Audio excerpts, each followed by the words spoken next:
If you're thinking about buying a house but you feel overwhelmed by the process, you are not alone. That's why today I am going to be breaking down the entire home buying process from beginning to end. My name is Vikiana and I am an agent here in Atlanta, Georgia. So let's get right into it. The first step that you want to do before you start falling in love with a house and looking at homes in person is to get pre-approved. Your pre-approval will tell you how much house can you actually afford, how much are those monthly payments going to be, how much is it going to cost you to buy a home, and if you qualify for any down payment assistance programs. By you having your pre-approval, it will also tell the seller that you are ready and able to purchase their home. Now, one of the biggest questions that I often get is, so how much money do I actually need to buy a home? You will need money for your down payment and your closing cost. Here's an example. If you're buying a house that's $300,000, with an FHA loan, your down payment is going to be 3.5%. That is $10,500. Your closing costs will average between 3 and 5%. That is another $10,500 on a house that's $300,000. You will need about $21,000 out of pocket to buy a $300,000 loan on an FHA loan. But here's some good news. We can often negotiate with the seller to help you with those expenses, so you don't have to come out of pocket with $21,000. And here's some even better news. It is very common right now that sellers are helping buyers with their closing costs with $7,000, $8,000, $9,000, even $10,000, which is amazing because if you get $10,000 from the seller, that puts your total cost at $11,000 to buy a $300,000 home. So here are the documents that the lender is going to need from you to get the ball rolling and get your application processed. They will need your last 2 years of W-2s, your last 2 bank statements, your last 4 check stubs, your ID. If you are self-employed, they are going to need your last 2 years of tax returns. Once you submit your application, go ahead and upload those documents to the portal, and this makes the process a lot smoother and faster. Step number 2 is to meet with a realtor. And to be honest, you can do this before your approval or right after you get approval from your lender.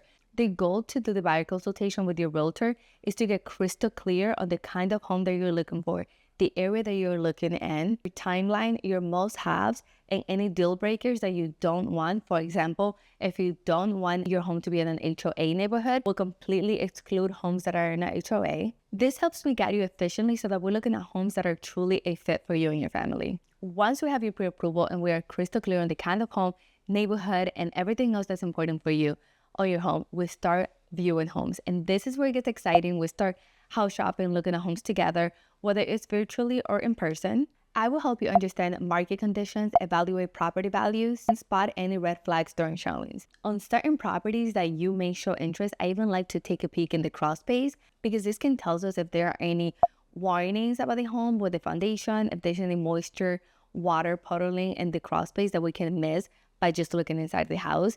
And this is great to know in advance before we even send an offer, because I can go with their listing agent and ask them if the seller is aware of this issue and if they are planning to repair it. That way we can eliminate as many surprises as possible if you do submit an offer once we do the inspection. Okay, so once we have viewed homes and we find the house not only that fits your criteria, but that truly feels like home, because there are times that we may view homes and that it has all of the criteria that you're looking for. You just don't have that homey feeling of, okay, this is it. I see myself living here for X amount of years and with my family running around and creating new memories. Once we find that feeling along with everything else, we will submit an offer to the seller. Once the seller accepts your offer, congratulations, we are under contract. And this is where the work actually begins, because we've been having fun, remember, looking at homes.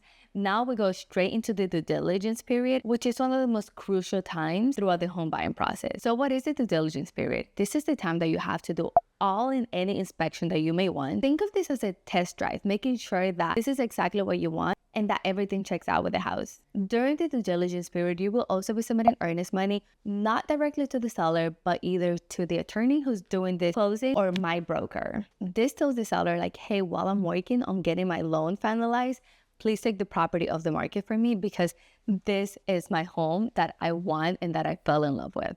During this time, we will also negotiate with the seller any repairs that we want them to address from the inspection report. And I love to point out that during this time, we can terminate if we do find anything that you are not happy with during the inspection. For example, if there are any foundation issues that we don't want to deal with or even be concerned or ever have to think about, we can terminate the contract and you get your earnest money back. After the due diligence period is over and you feel confident to move forward, the lender is going to do an appraisal. The appraisal confirms that the home value matches the price that you are paying, because the house is the bank's collateral, so they are not going to let you borrow more than what the home is worth. There is an appraisal contingency that protects you in case that the property value comes in lower than what the purchase price that you are offering the seller is. Now, I like to explain this during this time period. If we're on the contract at $300,000 and the appraisal comes back at 305, nothing needs to happen. You just buy the home with a little bit of equity at 300,000. If the value comes back at 295, let's say, the seller has to drop the price to 295 in order for the bank to proceed with your loan. I've never had a seller who doesn't drop the price by that amount because, again, I've never had an appraisal that's off by a lot of money because remember that we are already doing research in the neighborhood in the area before we even send an offer to the seller. In the event that for some reason the appraisal actually comes back, let's say $30,000 lower than the purchase price, and the seller says, you know what, I actually choose to not sell the house right now, you are protected with the appraisal contingency. We can terminate the contract and you receive your earnest money back. During this time, the lender's also working with you to finalize your loan. So remember that you submitted all of your documents when you submitted your loan and you got your pre-approval.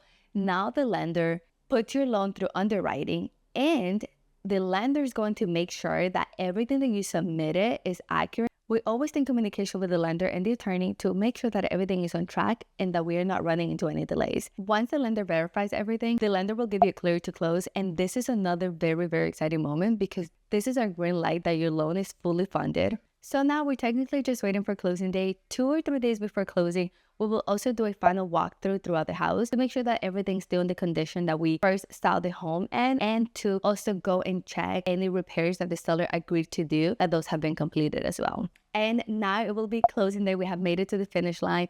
This is so exciting because we have worked so hard and we can finally breathe, and you will be getting your keys on closing day. On the day of closing, all you need to bring is any funds that are due, which you can wire a day before, your ID, and of course a big smile because this is your moment. Even after closing, my job is not over. I am still here for you to answer any questions that you may have and connect you with the resources like your utility setup, filing your homestead exception. I'll make sure to send you reminders or even help you with that process if you do need any assistance. My goal is to always support you beyond closing. Yes, there are a lot of steps, but not everything happens at once, and I will be there with you throughout every step of the way. It is absolutely manageable and truly exciting. If you're thinking about buying in the Metro Atlanta area or the surrounding areas, I would love to help you. Please send me an email, DM, or even call me, whatever is easiest for you. If you found this video helpful and learned anything, hit the like button and subscribe, as I am dropping a new video every single week.